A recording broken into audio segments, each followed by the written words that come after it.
Assalamualaikum warahmatullahi wabarakatuh. Saya Rizka Yulis Filnizam, NIM 196020 dari Prodi Pendidikan Bahasa Indonesia 2019A. Di sini saya akan menjelaskan tentang semantik dan masalahnya untuk memenuhi tugas mata kuliah semantik. Yang pertama ada pengertian semantik menurut Abdul Khair, menyatakan bahwa semantik adalah ilmu tentang makna atau tentang arti, yaitu salah satu dari 3 tataran analisis bahasa, fonologi, gramatikan, dan semantik. Pengertian makna menurut Ferdinand de Saussure dalam Abdul Khair, makna yaitu sebagai pengertian atau konsep dimiliki atau terdapat pada suatu tanda linguistik.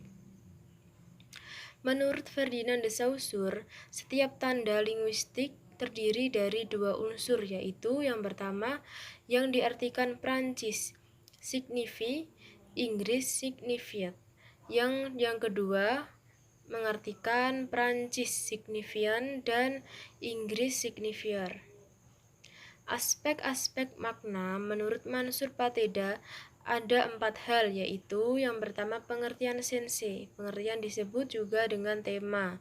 Pengertian ini dapat dicapai apabila pembicara dengan lawan bicaranya atau antara penulis dengan pembaca mempunyai kesamaan bahasa yang digunakan atau disepakati bersama.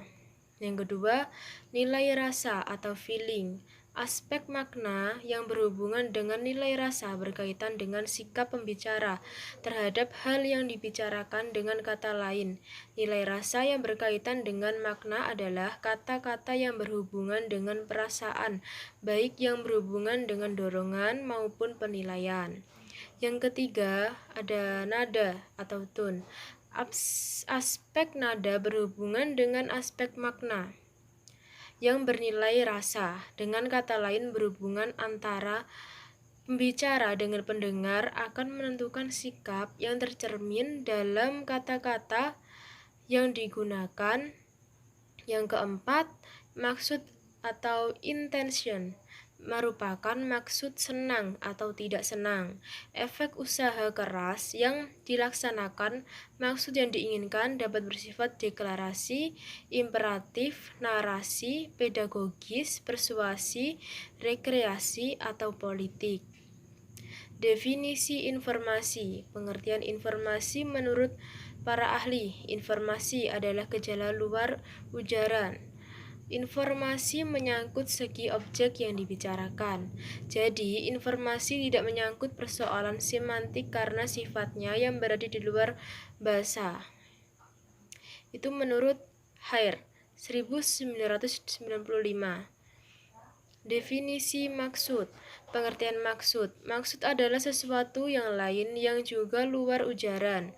Hanya bedanya kalau informasi itu merupakan sesuatu yang luar ujaran dilihat dari segi objeknya atau yang dibicarakan, sedangkan maksud dilihat dari si pengujar, orang yang berbicara, atau pihak subjeknya.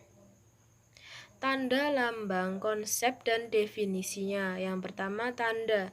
Tanda dalam bahasa Indonesia pertama-tama adalah berarti bekas. Yang kedua, lambang. Lambang sebenarnya juga adalah tanda. Bedanya hanya lambang ini tidak memberi tanda secara langsung, melainkan melalui sesuatu yang lain. Yang ketiga, konsep merupakan abstraksi dari suatu gambaran. Kaidah umum. Yang pertama, hubungan antara sebuah kata atau leksem dengan rujukan atau acuan yang bersifat arbiter, artinya tidak ada hubungan wajib di antaranya keduanya. Yang kedua, secara sinkronik. Makna sebuah kata tidak berubah. Maksudnya, dalam jangka waktu yang relatif tidak terbatas, ada kemungkinan bisa berubah. Namun, bukan berarti setiap kata akan berubah maknanya. Yang ketiga, bentuk-bentuk yang berbeda akan berbeda pula maknanya. Maksudnya, jika ada 2 buah kata yang bentuknya berbeda, oleh karena itu 2 buah kata yang disebut sinonim pasti kesamaan maknanya tidak persis 100%, pasti ada perbedaannya. Setiap bahasa memiliki sistem semantik. sendiri yang berbeda dengan sistem semantik bahasa lain, karena sistem semantik itu berkaitan erat dengan sistem budaya masyarakat pemakai bahasa itu, sedangkan sistem budaya yang melatar belakangi setiap bahasa itu tidak sama. Yang kelima, makna setiap kata atau leksem dalam suatu bahasa sangat dipengaruhi oleh pandangan, hidup, dan sikap anggota masyarakat yang bersangkutan. Dan yang terakhir, luasnya makna yang dikandung sebuah bentuk gramatikal berbanding terbalik dengan luasnya bentuk tersebut. Sebagai contoh, bandingkan bentuk-bentuk. Baik, terima kasih. Jika saya ada salah kata, saya mohon maaf yang sebesar-besarnya. Wassalamualaikum warahmatullahi wabarakatuh.